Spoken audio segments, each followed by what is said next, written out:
Hydrogen effects, or otherwise hydrogen-induced cracking. A lecture by Dr.G.Subramanian, Chief Scientist Retired, CSIR Central Electrochemical Research Institute. Hydrogen effects or hydrogen-induced cracking. Hydrogen can degrade metals by the following facts: by hydrogen blistering, by hydrogen embrittlement, by decarburization, and by hydrogen attack. Hydrogen blistering. Hydrogen enters the lattice of a metal, diffuses to voids, creates high internal stresses. In turn, it turns as blisters. Blistering may occur during exposure to hydrocarbons, electroplating solutions, chemical process streams, pickling solutions, hydrogen containing contaminants during welding, and general corrosive environments. The figure at the bottom left side shows you the cross section of a carbon steel plate removed from a petroleum process stream, showing a large hydrogen blisters with an exposure period of 2 years. Hydrogen embrittlement. Hydrogen embrittlement involves the ingress of hydrogen into a component, an event that can seriously reduce the ductility and load-bearing capacity, cause cracking and catastrophic brittle failures of stresses below the yield stress of susceptible materials. Example, on the right side the top you can see offshore platform collapses. This is due to the cracking caused by hydrogen embrittlement. Hydrogen embrittlement occurs in a number of forms, but the common features are an applied tensile stress and hydrogen dissolved in the metal. Examples of hydrogen embrittlement are cracking of weldments or hardened steels when exposed to conditions which inject hydrogen into the component. A figure at the bottom portion you can see a severe crack due to hydrogen embrittlement on a steel screw. Hydrogen embrittlement does not affect all metallic materials equally. The most vulnerable are high-strength steels, titanium alloys, and aluminum alloys. Hydrogen embrittlement mechanism. Similar to blistering, hydrogen enters metal lattice, but interaction with metal lattice different compared to stress corrosion, cracking, all these things. High strength and more brittle steels are susceptible. Hydrogen embrittlement differs from stress corrosion cracking in nature of cracks.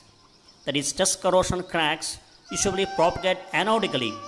The figure at the bottom left side shows you direction of advancing cracking into metal. The leftmost one shows you anodic stress corrosion cracking. That is, due to anodic current, metal goes into solution of metal ion and liberating electrons. So the stress corrosion cracking is caused by anodic current owing to anodic reaction occurring there. On the contrary, next to one you can see hydrogen embrittlement cracking. It is due to the cathodic current, that is, hydrogen ions combines with electrons liberate hydrogen atoms. These hydrogen atoms, this reaction occurs in cathodic region. This is called region of hydrogen embrittlement. So naturally, stress corrosion crack differs from hydrogen embrittlement cracks. The figure on the bottom on the right side shows you the region of immunity where there is no cracking occurs, 0. Where on the left side it shows you the region of anodic stress corrosion cracking, where you can say due to anodic current, metal goes into solution of metal plus and releasing electrons. On the right side it shows you cathodic current, region of hydrogen embrittlement. That is, the reaction of hydrogen ions react with electrons, liberate hydrogen atoms. Hydride forming metals are susceptible to hydrogen embrittlement. Example, zirconium alloy pressure tubes in can use and fuel sheathing in all water-cooled reactors pick up hydrogen or deuterium in heavy water by general corrosion. The hydrogen, otherwise deuterium, migrates through the metal lattice to cool regions and to regions of high tensile stress, can precipitate as a separate phase zirconium hydride. These hydrides are themselves brittle and cracked. The crack can propagate through the material with more hydride progressively precipitating at the crack tip. The figure at the bottom, when you come on from left to right, the left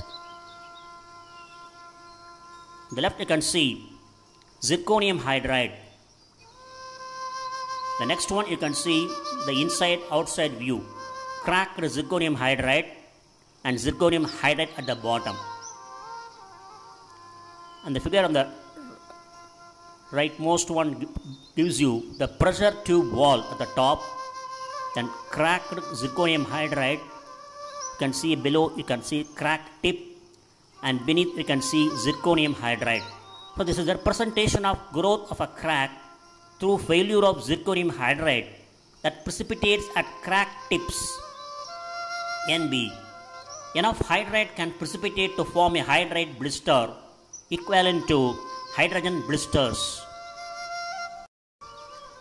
The mechanism of hydrogen uptake by metals must involve atomic hydrogen.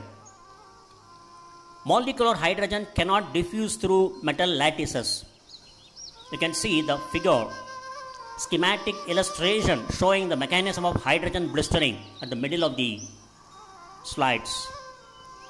Top electrolyte, the bottom air. You can see the hydrogen molecule is observed only at the surfaces. Hydrogen ions combines, they form hydrogen molecules.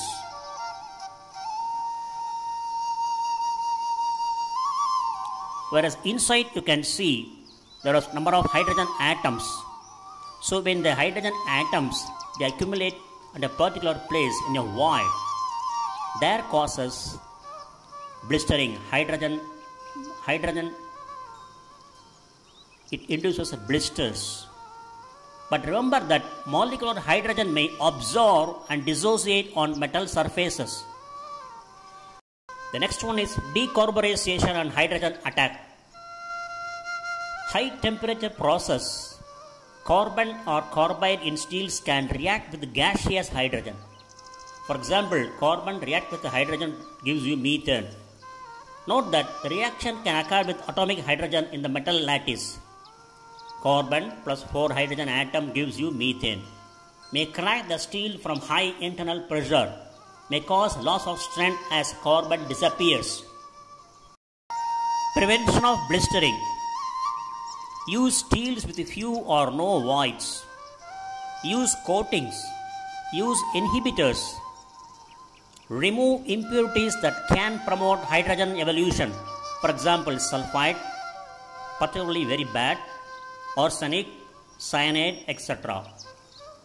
Use different materials. Nickel-based alloys have low diffusion rates for hydrogen. The next one is prevention of embrittlement. Reduce corrosion rate by using suitable inhibitors and coatings, etc. Change electroplating process to minimize hydrogen effects. Example, voltage, current density, bath composition, etc. Bake material to remove hydrogen. Minimize residual stresses. Use less susceptible material. Maintain clean conditions during welding.